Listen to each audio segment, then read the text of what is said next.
Bom dia, turma. Bom dia, professor. Eu sou Rafaela Siqueira e minha matrícula é 24.103.44.24. Bom dia, meu nome é Isabela Vence e minha matrícula é 24.622.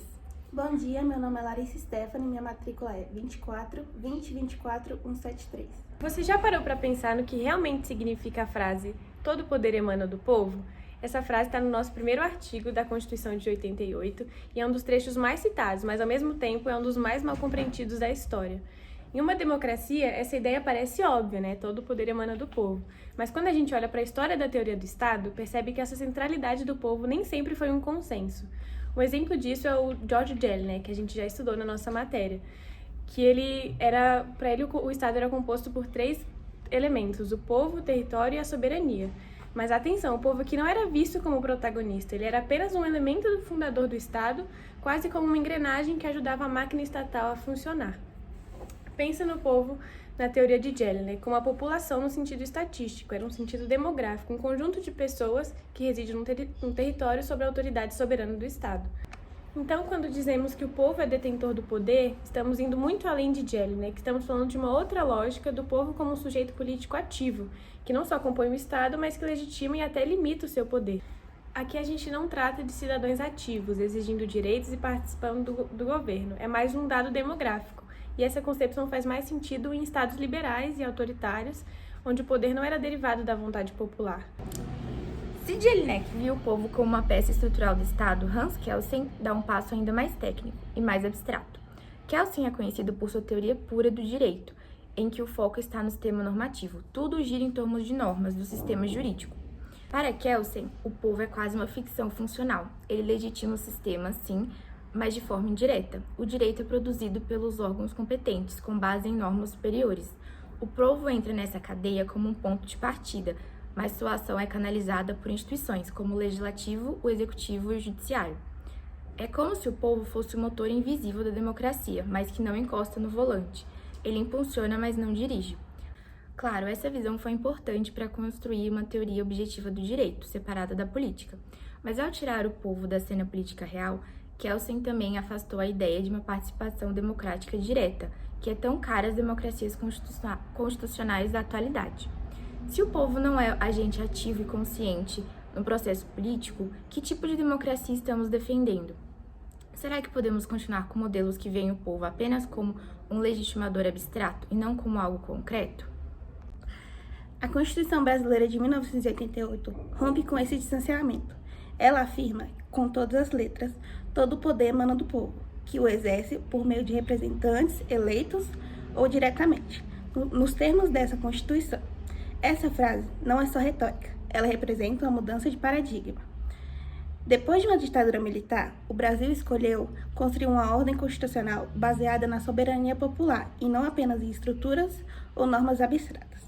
É por isso que temos mecanismos de participação direta, como o plebiscito, o referendo e as iniciativas populares de lei, como foi o caso da Lei Ficha Limpa.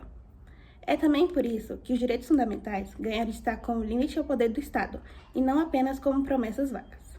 Jellinek chegou a falar em direitos públicos subjetivos, uma ideia à frente que reconhece que o indivíduo pode acionar o Estado com base em seus direitos, mas a Constituição de 1988 foi além, transformou esses direitos em cláusulas pétreas, protegidas até mesmo contra emendas. Enquanto Jellinek e Kelsen ofereceram contribuições essenciais para compreender o Estado moderno e o direito positivo, suas teorias refletem um tempo em que o povo ainda era objeto do poder, não seu titular pleno. Hoje, numa democracia constitucional como a brasileira, o povo não é apenas parte do Estado, ele é a origem e o limite do poder político. E se o povo está no centro do poder, como diz a Constituição, então toda a teoria do Estado ou do direito precisa reconhecer isso, não como um detalhe, mas como um princípio estruturante. Afinal, sem o povo, o que é o Estado? Nós falamos de Jellinek, de Kelsen, da Constituição de 1988, mas a verdade é que a ideia de soberania popular ainda enfrenta muitos desafios na prática. Quantas vezes você já teve a sensação de que a sua voz, o seu voto, a sua participação não fazem diferença? Que as decisões são tomadas por representantes que você mal conhece?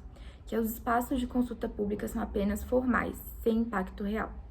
Isso mostra que, embora o texto da Constituição coloque o povo no centro, a realidade política institucional muitas vezes ainda opera numa lógica herdada das teorias antigas, de um povo consultado, mas não protagonista, de uma democracia formal, mas não substancial.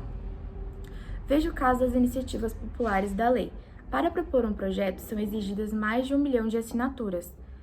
Mesmo quando conseguem isso, muitas vezes o Congresso engaveta ou modifica completamente o conteúdo do processo. Isso é participação real ou é apenas um gesto simbólico? A teoria do Estado e do direito precisa deixar de tratar o povo como um conceito abstrato ou um pretexto para legitimizar o poder de cima para baixo. Ele precisa se abrir para as práticas vivas de democracia, para as lutas sociais, pelas vozes periféricas, para os movimentos que estão nas ruas e nas redes. A democracia brasileira está sendo testada o tempo todo.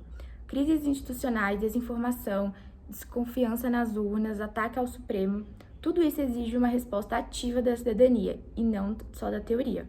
Por isso, mais do que citar o primeiro artigo da Constituição, é preciso vivê-lo, participar dos debates, pressionar os representantes, ocupar os espaços institucionais, inclusive os digitais, como o E-Cidadania do Senado, as audiências públicas do STF e os conselhos participativos locais. O Estado só faz sentido se tiver a serviço de quem o constrói, o povo. Esse povo não é uma ideia abstrata, ele tem nome, rosto, território, história, direitos e voz. Porque, no final das contas, a pergunta não é se o poder emana do povo, mas se o povo está mesmo conseguindo exercê-lo. A frase "todo poder emana do povo" é poderosa, mas é também uma cobrança constante.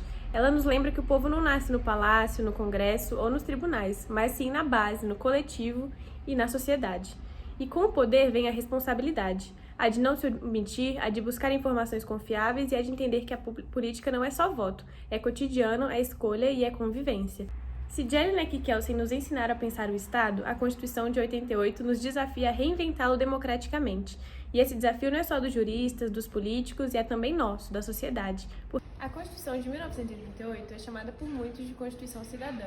Ela foi escrita após 21 anos de ditadura, com participação popular e trouxe direitos sociais, garantias individuais e fortalecimento das instituições democráticas. Mas mesmo esse pacto democrático vem sendo questionado e reinterpretado.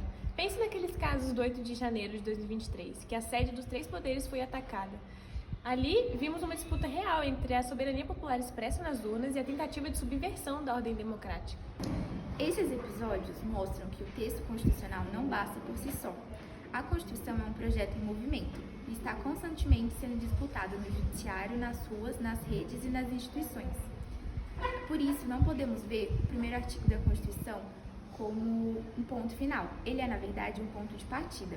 É um convite a manter viva a luta pela centralidade do povo, não só como uma massa, mas como sujeito político ativo, plural e consciente. Esse é o verdadeiro desafio da democracia. E esse é o verdadeiro desafio da democracia. Não apenas garantir que o povo seja ouvido, mas garantir que ele realmente decida. Que tipo de povo queremos ser?